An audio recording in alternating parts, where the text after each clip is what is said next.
Hi and welcome everyone to our 74th episode of The Little Inside.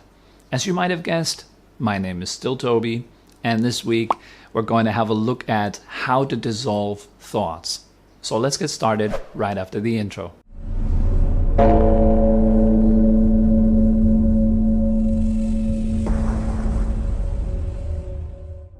Thoughts are just thoughts, but what is a thought really made of? Actually, from a scientific perspective, I have no idea what a thought is really made of. Some people, they say it's an electric impulse in your brain. Others say, no, a thought is totally not physical. It has no material aspect. It's just energy, is just this or that. There's a lot of thoughts about what a thought actually is or not. So I'm afraid I can't actually make any really clear or ultimately valid statement about what a thought is made of. However, in my own kind of system, I would say that a thought is some form of energy. I think that a thought actually is not really a physical thing. It's not like made of atoms or something like that. It's more kind of an energy, and I would say it consists of mental energy. So a thought, let's say it's just mental energy, it's nothing really physical, and in itself, it's something that is quite insubstantial, I find. So if you're actually looking for thoughts, if you're looking at a thought, then you will notice that it simply dissolves. And that's the curious thing about thoughts. Thoughts really only work if you are not aware of them. But if you become aware of them, thoughts, they stop to work. It's almost like, sometimes I compare it a bit to a car. If you have a driver in the car goes places because there's a driver in the car, driving the car, right? And if you take the driver out of the car, then the car doesn't go places anymore because there's no driver in it. So I would say the same thing applies to thoughts. If you are driving a thought, in other words, if you feel completely identified with the thought process, you feel like I am the voice in my head. Usually people who feel that, they would never question that there is a voice in their head. They just feel that they're talking without ever having any doubt or any suspicion that there might be something strange going on in their head, like a voice in my head or something like that. They just feel totally identified with it. Now, however, when you become aware of the process, for many people, it's for the first time when they become aware that there is a voice in their head. It's kind of like, oh, wait a second, there's a process in my head that is continuously talking day and night, day and night. And it's mostly people who feel so stressed by this talking in their head that the pain that this causes for them kind of makes them wake up to the voice in their heads.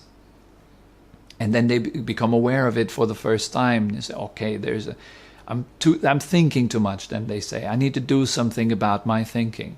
I need to practice meditation. I need to see a psychologist. I need to read a few books about it. What can I do to get rid of my thoughts? How can I switch the machine off? I want to rest. I don't want to be continuously thinking about problems or work, even when I'm on holiday. It's painful. And so this pain, I think even the function of this pain is to make ourselves wake up to the fact that there is this incessant noise-making machine in our heads. Now, this is the first step, right? You wake up to the fact that there are thoughts in your head. Now, what happens to many beginners and even advanced practitioners in any kind of meditative disciplines is, as soon as they become aware of their thoughts, they see their thoughts kind of like an enemy that intrudes. Oh, I should be silent. I should experience the beautiful silent present moment awareness where there are no thoughts. And somehow they start to see thoughts as a bad thing. Thinking is bad. You need to get rid of your thoughts. And then they sit down and try to get rid of their thoughts. They focus on the gaps in between the thoughts. They visualize how their thoughts are going away. They aggressively just push them out. As soon as a thought comes up, they just push it out and go back to silence. Or they focus on the breath intently so that they do not have any thoughts interfering with their practice. All that is what we usually do. But the more you do that, the more you see that thoughts are kind of your enemy and you need to get rid of them, the more your thoughts will start to attack you, because that's what enemies do, right? Enemies are here to attack you. They're here to make your life uncomfortable. And they're here not to give you any rest, but they're here to agitate you. And so if you start to see your thoughts as your enemy, they will become your enemy.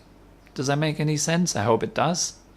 At least for me in my own practice, I've really observed that the more I am against my thoughts, the more I'm pro-silence, the more intrusive and unpleasant and attacking my thoughts are actually becoming. The more I value silence, the more I'm offended by noise. And the funny thing is, the more I'm offended by noise, the more I'm looking for noise. Because it's what disturbs my silence, so I need to get rid of it.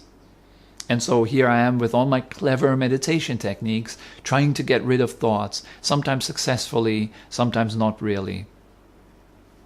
But it's really, really important to notice that this technique of trying to get rid of your thoughts, of seeing your thoughts as a bad thing, as an enemy, is really, really unhelpful. And it ruins the meditation practice of so many people all over the world. Now, here's what I found really helps with this situation. You want to see your thoughts not as your enemy, but see them as the opposite. See them as your friends. And whenever one of your friends comes in, just let them be. Let them be there. See them for what they are. Give them space. Be nice and kind to them. And then you will see that all naturally, just by themselves, they dissolve. They drop away. Again and again and again. Because there's nothing that resists them, that opposes them. And here's this very funny duality. You have me, the pure, amazing meditator, and then you have over there, the bad thoughts. It's almost like I'm the hero in a movie, and thoughts are the bad guys, and they try to attack me. They're the terrorists of my mind. They come into my mind and they attack me and they make my life miserable. And me, the hero, I have to make sure to stay clear of those thoughts. Now, the hero itself, however, is just another thought. And that's where it becomes a bit tricky. Now, really letting go of thoughts means you want to let go of the one that tries to do all the meditation and it's offended by thoughts and it tries to get rid of thoughts. You need to let that be too. You see, I'm not using the word letting go as much anymore because many people misunderstand it. Letting go does not mean getting rid of. It means to let something alone, to not touch it, to see it, if you will, to see it very clearly. Just thinking. Oh, more thinking. And it's just normal to think. It's normal to think. And it's okay if there are thoughts. If your brain is wired 24/7 and there's a lot of information input, of course your brain will have thoughts. It's perfectly normal and it's perfectly okay. And if you take away that one thought that is against all the other thoughts, then peace happens. It happens just quite naturally. But as long as you're adhering to that one thought that somehow does this meditation practice and it needs to get rid of all the other bad thoughts, that's when you will not really calm down and be at peace because you constantly are busy doing tasks. So you're kind of stressed out about your meditation practice. You're stressed out about yourself. It doesn't work like this, obviously. In Vedic scriptures, very often there's this example given of seeing a snake. And as you walk, let's say by a riverside and it's dawn and you don't really see clearly the path before you and suddenly you see a snake, right? And so you freeze. Snake. And the snake in front of you is also it stops to move, right? It doesn't move. And then so both of you stand there for 10 minutes looking at each other. And so nothing's really happening. So at some point you decide, okay, I'm going to have to move anyhow, somehow around the snake. Maybe I can make my way around the snake. And if you have to go around the snake, you have to get a bit closer. And so without averting your gaze, you're really looking at that snake intently. You make sure that the snake is not attacking you. You slowly start approaching it to go around it. And the closer you come, the more clearly you see. Until all of a sudden you realize, there's never been any snake. It was a rope all along, and I was just thinking that it was a snake. And if you think it is a snake, if you see a snake in your own mind, then you react to it as if it was a real snake, right? And this is stressful. If you see your thoughts as the enemy, that's the same thing. If you see yourself, the ego, as the enemy, it's the same thing. And then many people, they fight against their thoughts. They fight against their ego. It's so funny. There are like all these kind of ideas like, I'm going to get rid of my ego, or ego is the bad thing. And if there was no ego, we all would be at peace.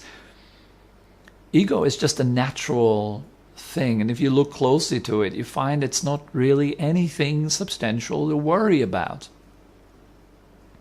Just like that snake that you thought is a rope. It's not really anything that threatens you. So your thoughts are pretty much the same. That's what leads to the dissolution of thought. Seeing them clearly as what they really are. They're just thoughts. And it's okay if they are there. So watch out in your meditation practice if you can spot any resistance, even very slight resistance to your thoughts. It's that what keeps you stressed, and it's that what prevents you from really seeing clearly into thoughts. So that's why I use this metaphor of making friends with them. It takes out the resistance. It gives your thoughts space. Once they are in your space, you can see them clearly arise and disband. So that's all that comes to mind concerning this topic. It's really, really important, though. Watch out for the resistance in your own mind towards aspects of yourself, your own thoughts and so forth. As usual, I hope that this episode was helpful and that you got something out of it. If you did or not, you can always let me know in the comment section below. I'm happy to read your guys' comments. Hit the like button, subscribe to our channel, do whatever you want. It's hopefully it's useful for you guys, and I'm off now. I'm looking forward to see all of you guys again next week for the 75th episode. Have a wonderful day. Bye-bye.